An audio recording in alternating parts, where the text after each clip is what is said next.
यानंतर आपण क्वाड्रिलेटरल संदर्भात काही प्रॉब्लेम्स आहेत त्या संदर्भात डिस्कस करू। आता पहिला प्रॉब्लेम जो आहे तो रेक्टेंगलवर आधारित आहे। If a diagonal of rectangle is 26 centimeter and one side is 24 centimeter, find the other side। एक रेक्टेंगल आपल्याला घ्यायचा आहे, ओके, आणि या रेक्टेंगलची जी डायगोनल आहे, ओके, रेक्टेंगलचं वैशिष्ट्य माहिती आहे सर्वांना, opposite sides are equal in length and all angles are 90 degree, okay. आता या रेक्टेंगल मध्ये जो डायगोनल हा किती सेंटीमीटरचा आहे, 26। त्यानंतर वन साइड जी आहे हे किती आहे, 24 सेंटीमीटर आहे। तर आपल्याला काय करायचं आहे, अदर साइड फाइंड करायची आहे। सपोज हा जो रेक्टेंगल आहे काय कन्सिडर करू आपण, ABCD हा कन्सिडर करू। आता आपल्याला माहित आहे की हे जे डायगोनल्स आहेत तर या डायगोनल्स मुळे काय झालं की जे रेक्टेंगल आहे या रेक्टेंगलचं दोन राईट अँगल ट्रायंगल मध्ये विभागणी झाली, बरोबर आहे का। म्हणजे दोन काटकोन त्रिकोण तयार झाले। पहिला काटकोन त्रिकोण आहे ABC आणि दुसरा आहे ADC। आता तुम्हाला माहित आहे की हा 24 आहे म्हणजे वरचा सुद्धा किती असणार, 24च असणार। सो आता आपण एकाच ट्रायंगलचा विचार करू। कोणता triangle, in triangle ABC, okay. तर ABC ट्रायंगल मध्ये जर पाहिलं आपण तर AB हे किती मेजरमेंटची सांगा, 24। त्यानंतर AD इज इक्वल टू किती आहे सांगा, AD नाही सॉरी AC डायगोनल घेऊ 26। आता BC चं मेजरमेंट दिलं का आपल्याला, नाही, तर आपल्याला काय करायचं आहे, BC फाइंड करायचं। कारण एक बाजू 24 आहे तर दुसरी बाजू आपल्याला रेक्टेंगलची काय करायची आहे, फाइंड करायची आहे। दॅट्स व्हाय इथं आपल्याला पायथागोरसचा काय करावं लागेल, फॉर्म्युला यूज करावा लागेल।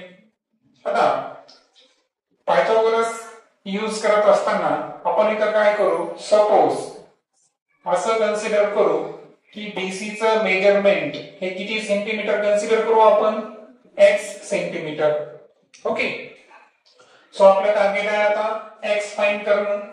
आता आपल्याला ऑलरेडी माहित आहे की इन ट्रायंगल ABC जो अँगल B आहे हा किती डिग्रीचा आहे, 90 डिग्री, म्हणजे 90 अंश मापाचा हा कोन आहे, बरोबर। आणि रिझन जर पाहिला आपण तर प्रत्येक रेक्टेंगलचा जो अँगल आहे हा किती डिग्री असतो, 90 डिग्री असतो। दॅट्स व्हाय इथं आपण लिहू AC square is equal to AB square plus BC square. कारण रूल्स काय सांगतो, वाटल्यास रूल्स मी तुम्हाला इथे लिहून देतो। रूल काय आहे, रूल असतो की जे हायपोटेनस आहे म्हणजे कर्णाचा वर्ग बरोबर काय असतो, base square plus height square, बरोबर। हा आहे आपला पायथागोरसचा रूल, त्याला मी शॉर्ट मध्ये PT लिहितो, ओके। सो पायथागोरसच्या थेरमनुसार जर पाहिलं आपण तर कर्ण वर्ग बरोबर पाया वर्ग अधिक उंची वर्ग। आता 26 ही जी आहे हा आपला काय आहे, हायपो असं कन्सिडर करू आपण। 24 काय आपला बेस आणि x ही काय आपली हाईट असं आपण कन्सिडर करू। सो आता आपल्याला हाईट फाइंड करायची आहे। मग आता मला सांगा हायपोटेनस कोण होता, AC, घेतला मी AC स्क्वेअर, ओके। त्यानंतर बेस स्क्वेअर, बेस कोण आहे आपला AB स्क्वेअर आणि प्लस हाईट BC स्क्वेअर। आता प्रत्येकाचे माप आपण टाकू, ओके। सो सांगा AC चं मेजरमेंट किती आहे, 26।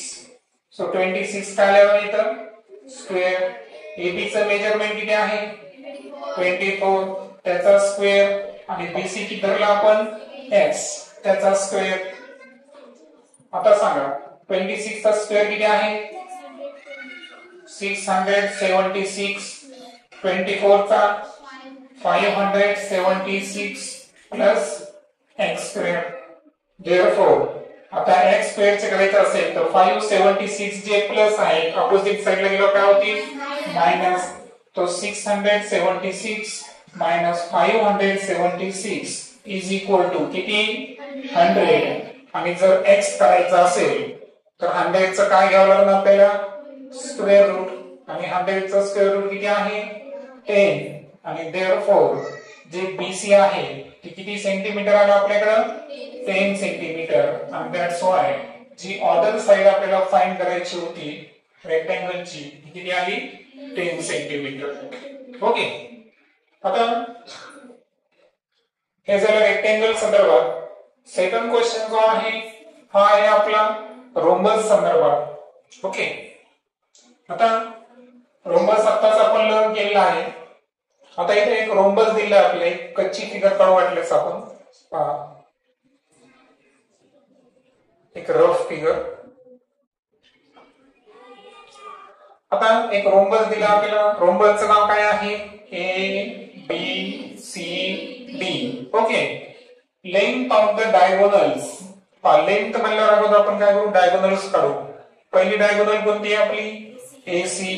दुसरी डायगोनल काय आहे BD. तर पहा लेंथ ऑफ AC. AC ची लेंथ किती आहे आपल्याला सांगा.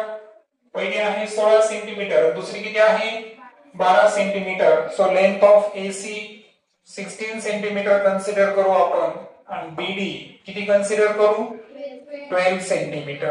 वाटल्यास इथं लेट शब्द काढले तुम्ही कारण आपण गृहीत धरलो कारण आपल्याला माहित नाही. त्यांनी सांगितलं की दोन पैकी एक 16 सेंटीमीटरची आहे आणि दुसरी किती आहे 12 सेंटीमीटरची.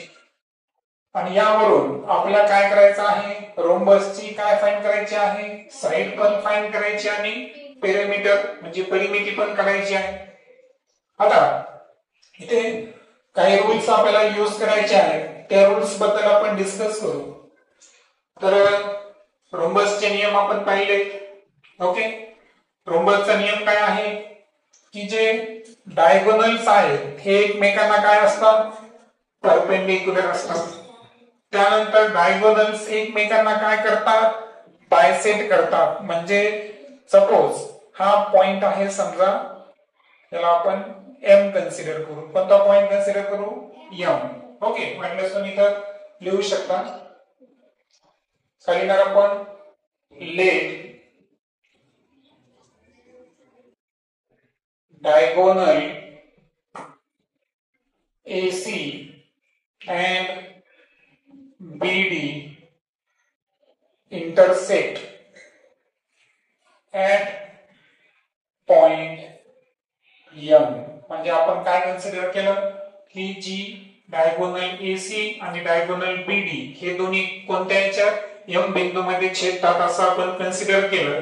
त्यानंतर हे पण कन्सिडर केलं आपण की AC चं माप 16 सेंटीमीटर आहे आणि BD चं किती आहे 12 सेंटीमीटर. ओके. आता मी इथे लिहिलं तुम्ही इकडे लिहायचं वाटल्यास तुम्ही तुमच्या नोटबुक मध्ये लिहिताना. ठीक आहे. आता यानंतर आपल्याला साइड काढायची आहे. साइड काढण्याच्या अगोदर आपल्याला इथे बरेच नियम ऍप्लिकेबल करायचे आहेत. दुसरा नियम मी तुम्हाला आता सांगितला होता की जे डायगोनल्स आहेत हे एकमेकांचे परपेंडिक्युलर पण आहेत आणि एकमेकांना काय करतात बायसेक्ट पण करतात. ज्या अर्थी AC चं माप आपण 16 कन्सिडर केलं तर बायसेक्ट केल्यावर सांगा बरं AM आणि MC हे कोणत्या कोणत्या मापाचे होतील 8. 16 चे हाफ करा वरचं 8 सेंटीमीटर आणि खालचं सुद्धा किती 8 सेंटीमीटर. सेम पद्धतीनं BD चं माप किती आहे 12 सेंटीमीटर. बायसेक्ट केल्यावर BM जितक्या मापाचा आहे तितक्याच मापाचे MD आहे. दोन्ही किती असेल 6 आणि 6. ओके. आता ओव्हरऑल जर पाहिलं आपण तर काही गोष्टी आपण इथे लिहिणार. रूल्स काय लिहिणार आपण सांगा की जे डायगोनल्स आहेत है ना डायगोनल्स ऑफ rhombus are ठीक आहे. शॉर्टकट नवीन शब्द येतो बघा मी तुम्हाला, परपेंडिक्युलर बायसेक्टर. काय शब्द म्हणजे मी इथं, perpendicular bisectors of each order, म्हणजे ते दोन्ही एकमेकांना लंब पण आहेत आणि समान लांबीमध्ये विभागतात सुद्धा.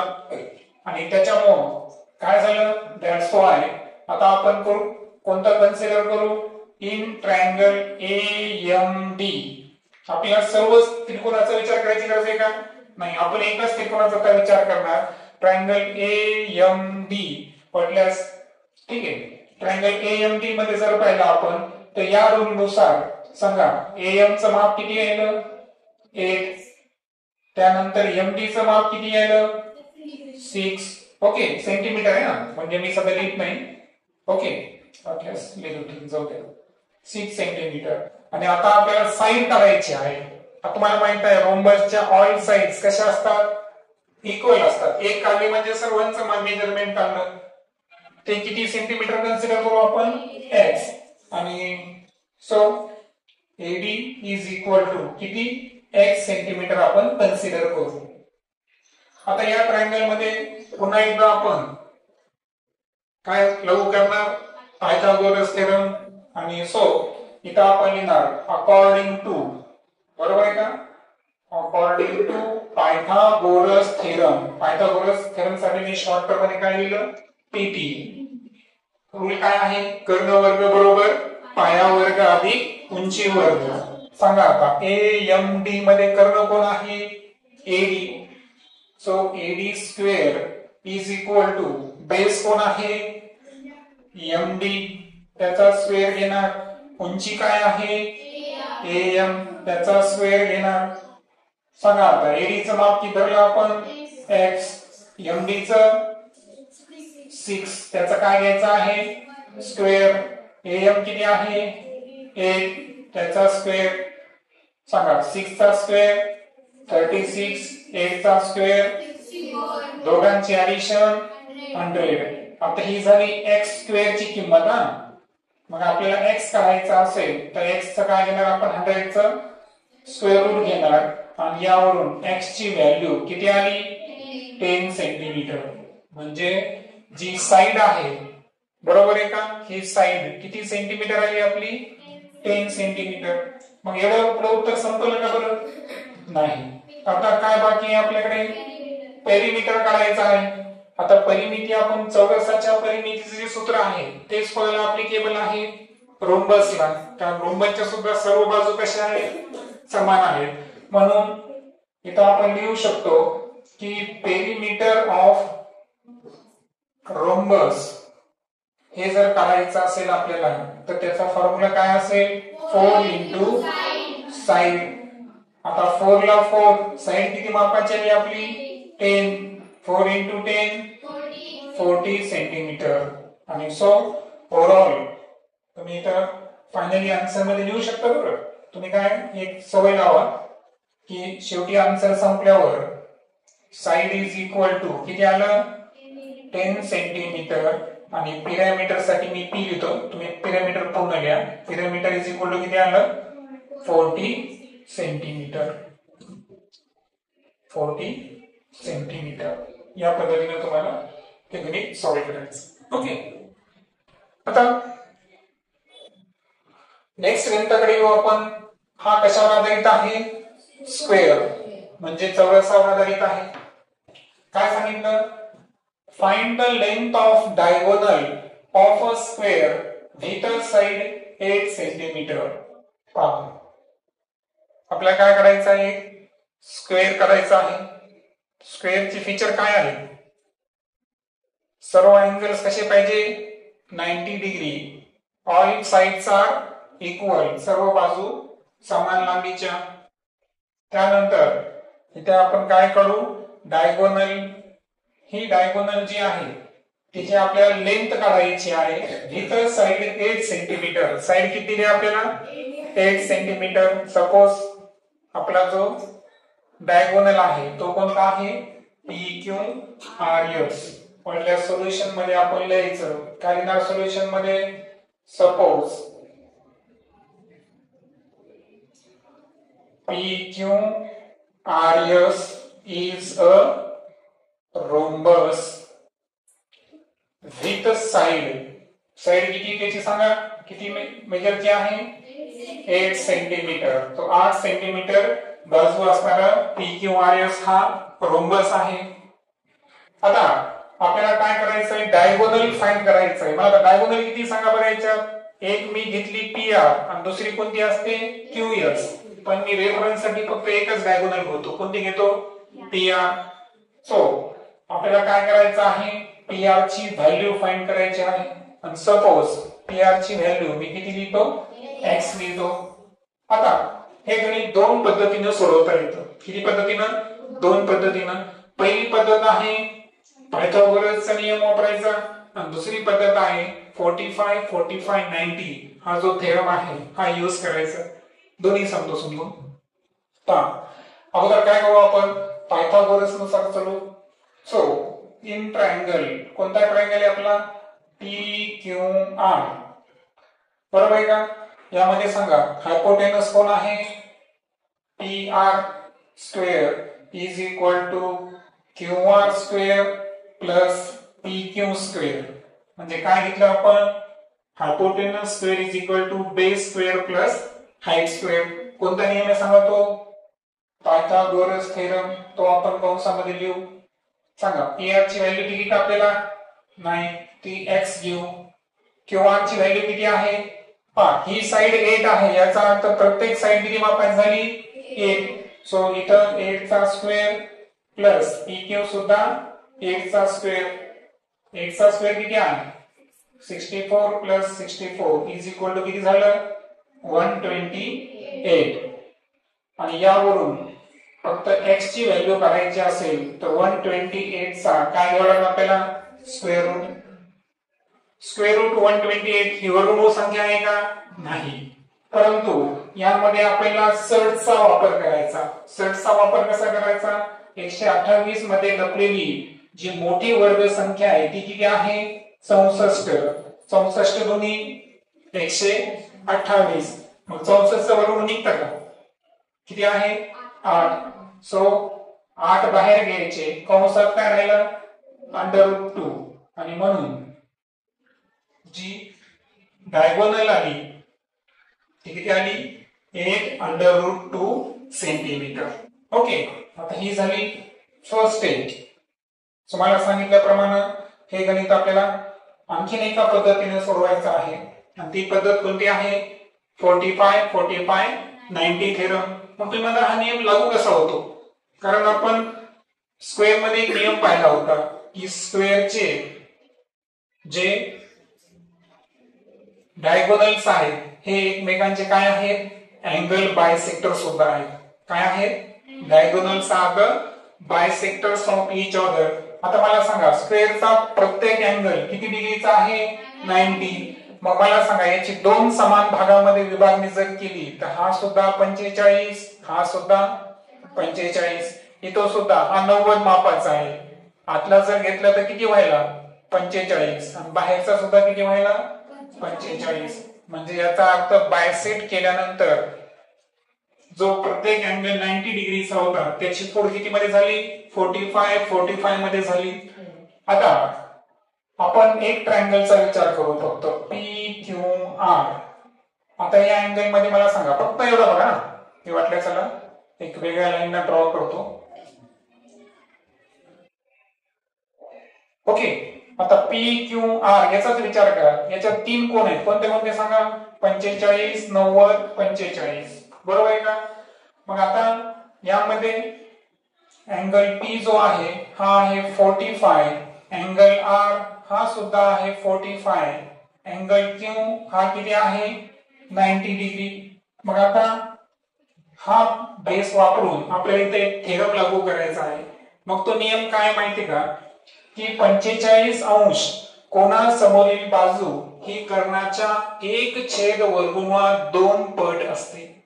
नियम काय आहे की 45 अंश कोणासमोरील बाजू पहा ती PQ पण असेल आणि QR पण असेल तर ह्या बाजू कर्णाच्या किती पट आहे 1/2 पट. पहा म्हणजे शॉर्ट मध्ये सांगायचं असेल मी तुम्हाला तर side opposite to 45 degree is 1 upon under root 2 of its diagonal. म्हणजे जेव्हा आपण PQR हा काटकोन त्रिकोण घेतला त्यामध्ये 45 45 90 चा नियम काय सांगायला की जी बाजू 45 अंशाच्या विरुद्ध बाजूला आहे हा जो 45 याच्या विरुद्ध बाजूला कोण आहे सांगा QR. कोण आहे QR. हा 45 अंश आहे त्याच्या विरुद्ध बाजूला समोरून कोण आहे PQ. या दोघांचं माप डायगोनलच्या म्हणजे PR च्या किती आहे 1/√2 पट आहे. ठीक आहे. मग आता या QR ला विसरून जाऊ आपण. इथं घेतो फक्त मी PQ is equal to 1 upon under√2 PR. तुमच्याकडे माप कोणाचे सांगा PQ चं माप आहे का किती मापाचं आहे PQ 8. मग PQ चं माप 8 टाकतो 1 upon under√2 into PR. आता यावरून PR चं माप काढायचं वरून 2 इथं भागाकारात आहे अपोजिट साइडला गेल्यावर उजा किती गुणाकार 8 ला under√2 न मल्टिप्लाय करा उत्तर किती येईल 8/√2 सेंटीमीटर. आलं का सारखं उत्तर.